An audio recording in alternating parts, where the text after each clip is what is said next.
يا أخي كم بلغت من العمر؟ بلغت 20؟ بلغت 30؟ بلغت 40؟ بلغت 50؟ أوشكت أن تبلغ 60 مثلي؟ بلغت 70؟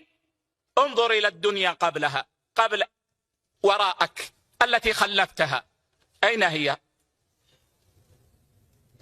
أين هي؟ مدحك الناس، أين هم؟ وجدت مالا، أين هو؟ دنيا كلها ذهبت، لكن بقي العمل، إن خيرا فخير وإن شرا فشر.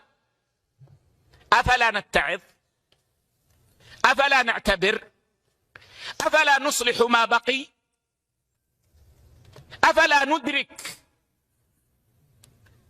أن الحجة قامت علينا فلم يبقى لنا عذر؟ بلغنا 40 وتيقنا من الحقيقة، بلغنا 50 وتيقنا من الحقيقة، بلغنا 60 وتيقنا من الحقيقة، ما بقي لنا عذر. أفلا ننصح لأنفسنا؟ يا عبرة يا إخوة، ربكم كريم، جعل العبرة بالخواتيم.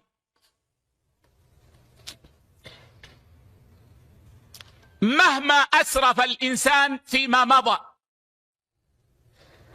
فليبشر ببشارتين: الأولى أنه يستطيع أن يهدم كل ما مضى من عمل سيء بتوبة صادقة.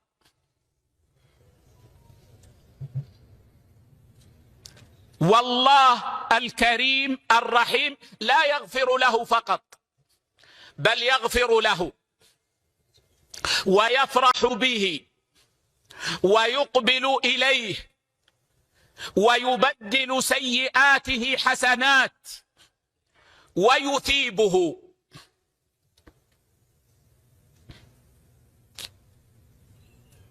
هذه البشارة الأولى.